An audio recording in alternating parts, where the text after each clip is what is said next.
Bonjour Julien Coulon. Bonjour Thibaut. Vous êtes étudiant à HEC Paris, vous suivez le programme exécutif MBA, mais vous êtes aussi et surtout le fondateur de ce que l'on appelle une pépite de la French Tech. Je veux parler de Cedexis. Vous êtes d'ailleurs revenu sur les bancs de l'école à l'âge de 44 ans. D'abord, est-ce que vous pouvez nous pitcher, comme on dit, l'activité de Cedexis rapidement? Alors Cedexis, alias l'aiguilleur du net ou le Waze de l'Internet pour l'international.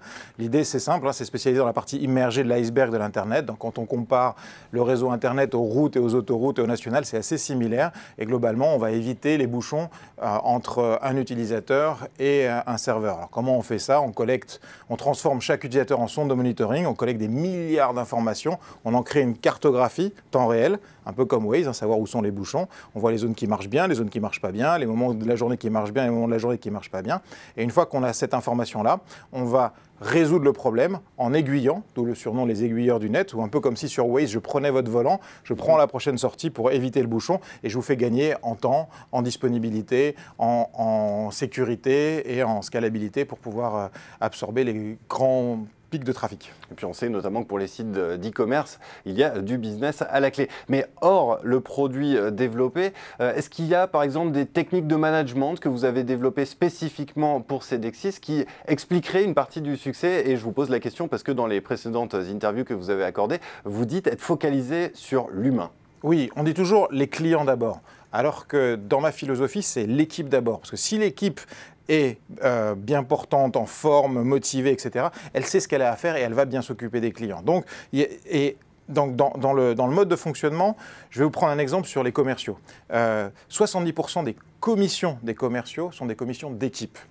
Ouais, ce qui paraît complètement énorme par rapport à un cursus classique où j'ai un fixe, un variable et puis je touche mon variable individualisé. En général, c'est ce qu'il fait. Oui. Et là, le fait de mettre ça en place, ça a permis d'avoir c'est un peu une cerise sur le gâteau. Il faut déjà que les équipes s'emboîtent bien entre elles et qu'elles soient très complémentaires. Mais quand il y en a un qui est en vacances, il sait qu'il peut vraiment prendre des vraies vacances puisque un de ses collaborateurs va s'occuper du compte. Ou en termes d'information, on vend des choses qui sont très technologiques. Chaque client l'utilise d'une façon un peu atypique. Le fait de partager cette information fait que le niveau intellectuel et le niveau technique des équipes grimpent. Et donc, on évite ces formations avec 6 mois de retard qui sont toujours un petit peu obsolètes.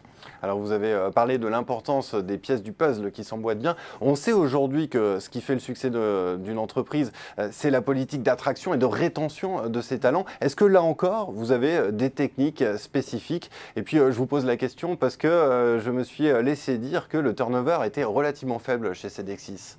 Oui, on a eu cette chance-là, alors qu'on a des équipes aux États-Unis. Je vais vous citer un exemple. Quelqu'un que je payerais 60K en France, on le payait 145 aux US, débauché à 450. Donc vous voyez les types de problématiques qu'on a pu avoir. Oui. Et pour résoudre ça, alors en Europe, on n'a pas ce type de concurrence, mais quand même. Et en fait, ce qu'on a mis en place, c'est des entretiens de groupe. C'est-à-dire que, prenons un exemple, on va recruter un chouchouter. Donc un chouchouter, c'est un account manager. Pour vous donner déjà, rien que dans les termes, on les modifie. Le chouchouter va rencontrer un autre le candidat. Ils vont définir les compétences. Une fois que ça c'est validé, moi je le vois pour définir le salaire et les stock options, sachant que tout le monde est intéressé. Ça, j'essaye de ne pas être forcément trop transparent sur les salaires parce que ça crée plus de zizanie que ça apporte de valeur. Et ensuite, il y a l'entretien de groupe. Donc quand vous êtes sur un bureau de 15 personnes, les 15 personnes vont recevoir le candidat. Lui, il va savoir avec qui il va travailler et chaque membre de l'équipe va donner son aval. En faisant ça, c'est à bulletin secret, donc on va voter, on a un bulletin secret, et ensuite, s'il y a unanimité, là, il n'y a pas de souci, ce qui fait que l'onboarding ou l'accueil du candidat lorsqu'il sera en poste, chacun va se sentir responsable de sa bonne intégration. Et ça, c'est vraiment clé. Si jamais il y a un vote contre, on discute. S'il y a 2 votes contre, si tu as un doute, tu n'as pas de doute, du coup, on passe. Eh bien, merci beaucoup, Julien Coulon, d'être venu partager les secrets de la réussite de Cedexis, une entreprise qui vient d'être achetée par un groupe américain, Citrix. Exactement, ça y est, grand pavillon américain.